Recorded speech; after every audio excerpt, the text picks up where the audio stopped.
Bonjour et bon retour dans ce studio 101, encore une fois une belle balade qui s'annonce à nous dans cette émission. Belle balade que l'on va faire à Mayotte bien entendu et dans la vie de notre invité. Notre invité aujourd'hui n'est autre que Dassamy Faridine. Elle est née le 16 mars 1973 à Port-Rouani. Elle est directrice adjointe de Opcalia. On va la découvrir tout de suite. Dassamy, bonjour. Bonjour. Comment vas-tu, ma Dassamy? On se tutoie? Bah oui. Depuis le temps qu'on se connaît. On se connaît quand même. Dassamy, née le 16 mars 1973 à Port-Rouani, c'est bien ça? Oui, tout à fait. Tu croyais que je venais d'où? Ah ben non. Remontons le temps. Remontons à Port-Rouani dans ces années 73. Comment se passent les premières années de Dassamy? Que faisait papa? Que faisait maman? Donc en fait, je suis juste née là-bas. Parce que malheureusement, en 75, j'avais les 2 ans. Ouais. Avec les événements de Soroda et Serlamé à l'époque, on était obligé d'aller à Pamandzi. Parce que mon père est de Pamandzi. Ouais. Donc, je ne connais pas vraiment Port-Rouani. Ouais. J'essaie de découvrir la famille, de connaître les liens familiaux qu'il y a avec ma mère. Mais c'est vrai que ça a été un peu compliqué parce que je n'ai pas vécu là-bas. Donc, papa et maman, ils faisaient quoi? Mon père était commerçant et ma mmère était femme au foyer. Elle est toujours femme au foyer. Qui s'occupait de la maison, etc. Tout à fait. Une grosse fratrie, beaucoup de frères et sœurs? On est 9. 9. Donc il y a 6 frères et 2 frères. Et 6 sœurs et 2 frères. Et ouais. Et donc toi tu arrives, tu es au milieu. Je suis 6e. 6e. Oui. Et ouais. Donc une grosse famille, une grosse équipe. Une grosse équipe, ouais. Avec chacun 2, 3, 4 enfants, 5 enfants. Donc ça fait une grosse famille. Et puis avec tout le monde son petit rôle dans la maison, dans la famille. Donc les premières années, Port-Rouani, et puis donc très vite Pamandzi. Très vite à Pamandzi. Moi j'ai connu plus Pamandzi que ma ville natale. Et ouais. Donc Pamandzi, on y arrive à 2 ans. 2 ans. À 2 ans. À 2 ans. Donc là, on prend l'école, je pense, assez rapidement. Pas à 2 ans, c'était à 7 ans à l'époque. À l'époque, c'était à 7 ans. C'était à 7 ans. C'est vrai, dis donc. Oui. Donc, je suis allée à l'école à Pamandzi. À l'époque, il n'y en avait pas beaucoup. Ouais, donc, j'ai fait Pamandzi, je ne sais plus d'ailleurs lequel. Et puis, j'ai fait le collège à Dzaoudi et le lycée à Mamoudzou. Et ouais. Elle était bonne en quoi, Dassamy, à l'école? Ça va, j'étais sérieuse. Elle était matheuse, elle était littéraire, elle était scientifique? Non, pas du tout. En fait, j'essayais de maîtriser un peu partout, en fait, tous les domaines. J'étais pas bonne ni en maths, ni en... Sauf peut-être en anglais au collège. D'accord. J'étais très bonne en anglais. Mais après, je l'ai perdu au lycée. Parallèlement à tout ça, il y avait bien sûr Chauny. Il y avait le Chauny en plus, donc c'était à côté de la maison. Il y avait juste une mosquée à côté, donc on nous forçait un peu d'aller à la mosquée bien sûr. pour compléter l'école coranique. Mais bon, j'ai fait aussi jusqu'à l'âge de 11 ans. Donc il y avait l'école, il y avait Chauny, l'école coranique, et puis il y avait très certainement le jardin, la campagne. Oui, mais c'était pendant l'école coranique. Voilà. Donc comme tous les enfants de Mayotte qui se respectent. Voilà, la vie d'un enfant mahorais. Oui. Pour une fille, c'était comment à l'époque? C'était évident pour une fille? En fait, on ne réfléchissait pas vraiment. On réfléchissait pas parce que il y avait une autorité. Non seulement des parents, mais aussi de la part de la maîtresse, de l'école coranique. Donc quand on nous demandait d'aller à la forêt, chercher des fagots, on ne discutait même pas, on y allait et ça faisait plaisir parce qu'on était en groupe. Bien sûr, on était avec les copains, les copines. On était avec les copains, les copines. Donc pour rigoler un peu. Oui, pour cueillir les mangues, pour faire quelques bêtises. Enfin, c'était... Donc la petite école passe, le collège arrive. On rencontre des professeurs importants dans notre vie ou pas? Est-ce qu'il y a eu des gens qui ont compté dans ta scolarité? En fait, on avait un professeur d'anglais, justement, avec qui je m'entendais très bien, qui a fait que j'aimais très bien l'anglais. Oui. Et donc, c'est surtout lui, mais sinon, le reste, c'est des professeurs. Des professeurs. Des professeurs qui étaient là pour nous permettre. Alors, on arrive au lycée, donc à Mamoudzou. Oui. Et quelle filière on a pris? J'ai pris une filière technologique. Tiens. Oui, j'ai fait un bac G1. Ouais. Donc, c'était plus du secrétariat, plus de... Il y avait un petit peu tout. En fait, mais c'était plus axé sur l'administratif. Ouais. À l'époque, il y avait beaucoup de filles qui allaient au bout de leurs études. Non. Il y avait... Qu'est-ce qui se passait? En fait, c'était une période où que ce soit les filles ou les garçons arrivaient jusqu'en troisième.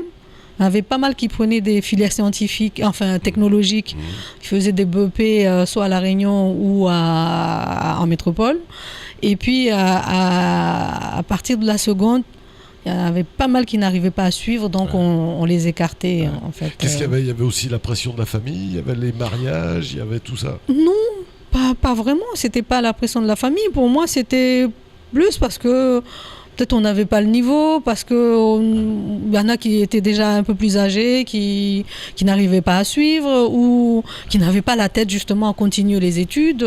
En tout cas, en seconde, c'était un rythme. Alors, quand on arrivait en seconde, il y avait presque des fois une classe qui ne passait pas en première et qui se retrouvait dehors. Et voilà. Donc tu arrives jusqu'au bac? J'arrive jusqu'au bac. Ouais, que tu obtiens? Que j'obtiens avec une mention assez bien, normale. Déjà bien, Et puis, mais les 2 dernières années, je les ai passées à l'internat. D'accord. À Mamoudzou.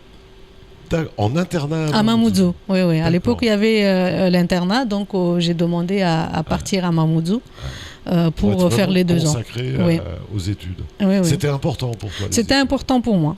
Et après le bac? Après le bac, je suis partie à Strasbourg. Départ, donc? Oui. Pas évident à l'époque. Pas évident, mais on n'avait pas le choix. On est dans quelles années, là? On arrive à 93. 93? Oui. Donc j'avais 20 ans. Ouais. Je n'avais jamais quitté Mayotte, j'imagine. J'étais allée à La Réunion, mais bon, c'était avec la famille. Donc, oui, pas un gros changement quand même. Oui, mais là-bas, j'allais me retrouver toute seule, j'allais prendre l'avion toute seule. Donc, je suis partie. Mais bon, il y avait des amis qui m'attendaient là-bas. Qui m'attendaient à Strasbourg, donc ça va, j'étais pas complètement perdue. Facile de prendre ce genre de décision à l'époque? Je peux dire qu'on n'avait pas le choix. On n'avait pas le choix parce que, en tout cas moi, j'avais pas eu une vie facile dans la famille, vu le nombre d'enfants et la famille qui n'avait pas vraiment les moyens. Pour moi, c'était le moment d'aller faire des études et puis m'en sortir et aussi aider la famille aller plus tard. Chercher des solutions. Donc, donc la famille pousse, bien sûr. Tout à fait. Tu réussis, il faut continuer. En fait, j'étais déjà un peu plus autonome.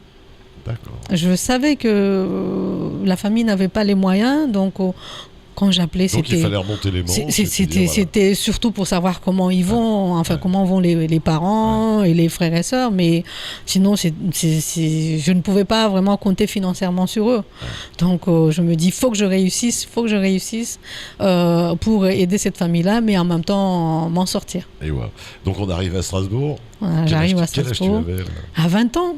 20 ans, j'arrive à Strasbourg au mois de septembre. Au mois de septembre. Au mois de septembre. Le climat continental alsacien. Déjà, ça a commencé. Je me suis dit, mais je débarque où ici? C'est un peu difficile. Ouais. Avec les changements de temps entre l'automne, le printemps, l'hiver. Des fois, Dominique, j'ouvrais la porte, je regardais la neige dehors, je retournais sur le lit parce que non, je veux pas y aller. Heureusement que la fac était juste à côté, donc je me dis, écoute, j'ai pas le choix, il faut que j'y aille, sinon j'aurais fait l'école buissonnière tous les jours. Ça sera à refaire, tu le referais? Oui. Déjà pour commencer. Oui. Oui. Bon, là c'est trop tard là, mais bon, ça sera pour mes enfants. Mais donc il fallait le faire. Il fallait que je le fasse parce que j'avais pas le choix. Pourtant, pour certains jeunes, ça peut devenir dangereux ce départ. C'est-à-dire? Il y en a qui quittent les études et se perdent un peu à l'extérieur, non? Il y en a, en fait, après ça dépend en fait des ambitions de chacun. Moi, je vois pas mal de jeunes qui ont la possibilité d'avoir des aides de la part de leurs parents. Et qui font n'importe quoi pas parce qu'ils ne sont pas soutenus, parce que les parents comptent sur eux, mais peut-être ils se disent de toute façon si je ne fais je fais pas d'études et puis enfin les parents sont là, ils vont m'aider. Le problème c'est qu'ils ne seront pas toujours là. Et puis, donc on est après le bac, donc tu continues toujours en technologie Non, en fait moi au départ je voulais être assistante sociale. Oh, joli. Oui, je voulais être assistante sociale. C'était vraiment le métier qui me plaisait. Et puis, il y en avait besoin. Il y en avait besoin à l'époque. Et donc, j'ai passé le concours ici, je l'ai raté avant de faire mon bac. Je suis partie en métropole sans écarter en fait mon projet. Je l'avais toujours en tête. J'ai repassé encore le concours, mais là-bas, c'est très difficile parce qu'on a des professionnels qui passent le concours, on a des gens qui ont de l'expérience. Le niveau, Oui. Donc, je l'ai repassé une deuxième fois, je l'ai raté. Je me suis dit, bon, je vais faire peut-être un doc de sociologie. Pour moi, c'était de la sociologie, il y avait du social. J'ai fait 2 ans de sociologie. Je me suis rendu compte que ce n'était pas du tout ce que je voulais faire. C'était plus des études, c'était plus axé sur la société. C'était intéressant, mais pour moi, je ne pouvais pas aider les gens comme je voulais. Et donc j'ai fait, après le DUG, j'ai fait une licence de développement social. Donc j'ai eu la chance parce que cette année, l'année justement que j'ai eu mon DUG, il y a une école en fait, un centre de recherche qui a mis en place cette école. Ça m'a permis justement de travailler avec les enfants, en fait les jeunes des cités qui veulent s'insérer dans la vie professionnelle. J'avais aussi la possibilité de travailler avec les publics en difficulté, enfin la population, comment dire, les vieux qui sont dans des centres. Oui, en fait il y avait plusieurs sujets et on pouvait se spécialiser. Donc j'ai fait cette année-là dans ce centre de recherche et puis j'ai fait la maîtrise de développement social avec une spécialisation en insertion sociale. Pas économique, mais sociale. Ce qui t'a fait en fait un panel assez large. Tout à fait. En fait, je me retrouve à faire les études sur le social que je voulais faire, mais en fait, j'avais pas le titre d'assistant social, mais je touchais à tout en fait. À tout. Oui. Et donc la connaissance de la société, un peu plus large. Du social de la Exactement. société. Donc je me suis spécialisée sur l'insertion. Tout ça dure combien de temps? 6 ans. J'ai fait 6 ans parce que entre-temps, je me suis mise en couple. Et puis, quand j'ai eu la licence, je dis il est temps peut-être d'avoir un autre diplôme. Et j'ai eu mon bébé, mon deuxième. Et donc, j'ai fait un break, quelques mois et j'ai repris les études pour faire ma maîtrise. Maîtrise de sociologie, développement social. Ouais. En fait, développement social avec une spécialisation en insertion. Arrive la fin des études. Ouais. Quand j'ai fini en 99, je me suis dit, qu'est-ce que je fais là? On repart sur notre île et chercher un travail. Donc je suis rentrée avec mon conjoint. Honnêtement, visiblement, pas envie de rester là-bas. Non. Parce que comme on avait fini, ce qui était fait. Il fallait qu'on rentre à Mayotte et servir aussi, bien sûr. parce que c'était le conseil général qui nous payait des bourses chaque année. Pour nous, on devait au conseil général. Tu ne serais pas vu vivre là-bas? Pour quelque temps, oui, mais pas. J'ai fait quand même 7 ans. 7 ans, c'est pas mal. Toujours à Strasbourg. Toujours dans l'Est. Oui. Ah ouais. Là, il faut vraiment avoir le moral pour rester 7 ans à Strasbourg. 7 ans à Strasbourg, mais franchement, c'est une très belle ville, donc je ne regrette pas. Ce parcours, tu le conseilles à un jeune? N'hésitez pas, sortez, bougez, allez voir l'extérieur. Moi, c'est ce que je conseille souvent, que ce soit aux membres de la famille ou à à des enfants, des copines que je connais. En fait, aller à l'extérieur, ça permet de voir beaucoup de choses. Et puis, ici, on n'a pas tous les outils pour... comment dire ? On a un CIO par exemple, mais qui n'a pas toutes les informations concernant les différentes filières. Et quand on arrive en métropole, là on découvre qu'il y a des domaines qu'on ne connaissait pas, qui peut nous intéresser. Donc franchement, moi je conseille à tous les jeunes d'aller, mais avec beaucoup de conviction, pas juste aller faire un tour en métropole et revenir, mais être motivé pour aller faire des études, parce que même si aujourd'hui il y a certains parents qui ont les moyens, mais c'est leur vie en fait. Les parents ne seront plus là, et même s'ils sont là, mais il faudrait qu'ils gagnent leur vie. Et voilà. Donc retour à Mayotte. Retour à Mayotte, et puis je suis sous le bras. Exactement. Donc je suis rentrée en 2000 au mois de juin, et donc le conjoint avait eu un poste, moi je cherchais, et on m'a dit il y a un poste dans un organisme qui fait du microcrédit, en attendant qu'un autre sur l'insertion soit créé, allez-y postuler. Et c'était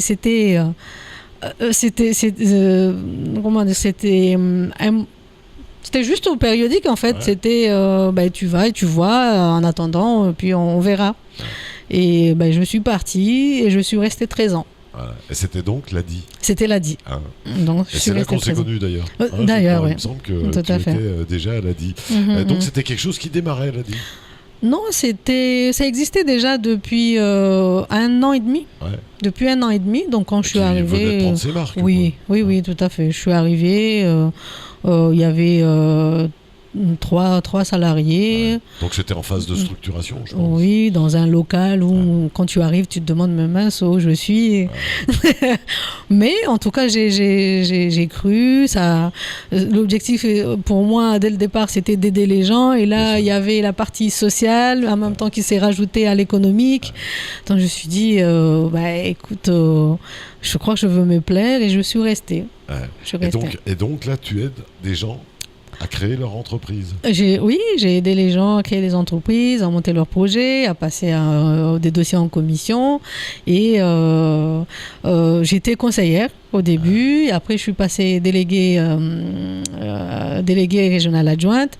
Et puis, je suis passée déléguée régionale. Donc, je gérais la structure pendant 7-8 ans. Et tu lui as fait faire ce gros chemin que l'on sait qu'elle a fait quand même, cette structure. Tout à fait. Revenons un petit peu en arrière. On reviendra à cette partie formation.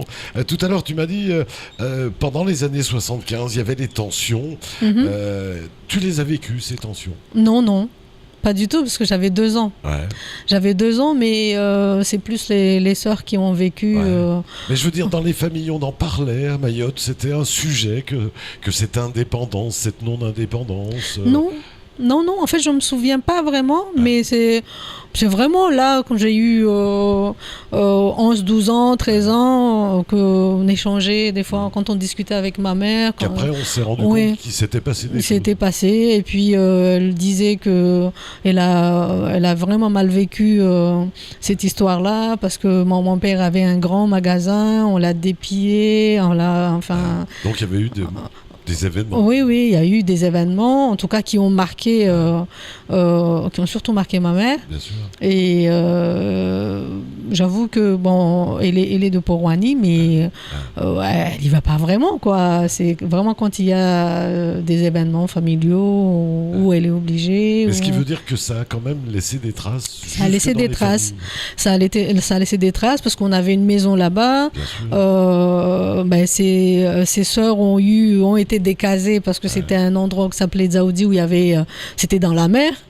Et toutes ses sœurs ont eu d'autres maisons ailleurs. ailleurs, elle a dit qu'elle n'en voulait pas. Donc, ça l'a vraiment marqué. Ouais, donc Et moi je ne l'ai pas vécu. Par contre, mes sœurs, oui, l'ont vraiment vécu parce qu'ils étaient là en plein milieu de la nuit. On les a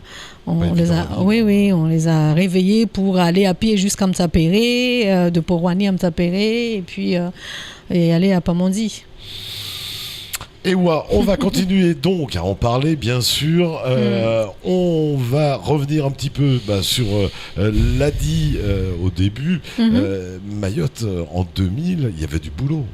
Il y avait du boulot, parce qu'en plus, les gens ne connaissaient pas. L'organisme. Il n'y avait pas beaucoup de communication. Il y avait un délégué qui était là pour la mise en place. Après, il fallait que quelqu'un te prend en main la structure. Donc, quand je suis arrivée en tant que conseillère, j'ai montré que je pouvais faire plus que ce qu'on m'avait confié. Du coup, le délégué qui était là est parti au bout de 6 mois. Il m'a laissé la boîte et moi, je gérais comme je pouvais. Et puis, au final, il y a eu un autre délégué régional qui est venu pour m'apprendre justement comment gérer une structure, comment manager l'équipe, et il est resté 3 ans. Parce que là, quelque part, tu devenais banquier. Ben oui. Quelque part, c'était un peu une forme de banque. C'est une forme de banque, parce que c'est un microcrédit, mais à un public bien spécifique. Là, et à Mayotte, en plus avec la religion, c'était un peu compliqué, parce qu'il ne fallait pas faire un crédit avec un taux d'intérêt. D'accord. Donc, il fallait sensibiliser les gens, les convaincre, leur dire que c'est surtout pour le développement de leur activité, en même temps de leur vie sociale et économique, familiale. Enfin, il fallait vraiment arriver à convaincre la population mahoraise, et on a mobilisé les moyens en communication, en prospection. Enfin, en tout cas, toute l'équipe qui était là était mobilisée. On a recruté des gens, enfin des conseillers, mais en tout cas... Vous avez mouillé la chemise. Oui. Avec des communications un peu partout, comme tu voyais, que ce soit la descente du marché, que ce soit dans les villages. En tout cas, on a mis vraiment le paquet pour que les Mahorais se mobilisent pour ce produit-là. Ouais, le petit travail de plusieurs petites fourmis qui, au final, a fait quand même combien de personnes aidées ? À peu près en 13 ans il y a eu dans les 4000... Dans les 4000, dis-moi pas que c'est pas vrai. Oui, dans les 4000. Là, il y en a plus, puisque depuis 1 an et demi, je suis chez Opcalia, mais il y avait, quand je suis partie, il y avait à peu près plus de 4000. 4000 personnes aidées. 4000 dossiers, quoi. Oui. Grosso modo. Oui, tout à fait. En suivi. Eh bien, écoute, en tout cas, un sacré gros travail. Oui. En tout cas, il y a un travail. Il y a un gros travail qui a été fait derrière, que ce soit par les partenaires financiers, parce qu'ils étaient tous mobilisés, et par l'équipe, et surtout par moi. J'étais là, je me suis mobilisée, je me suis sacrifiée pour que cet organisme marche. Et voilà. Allez, on va continuer à faire une petite découverte dans la vie de Dassamy Faharidine. On va continuer à découvrir son parcours juste après un petit retour du côté de la pub. On se retrouve juste après tout ça.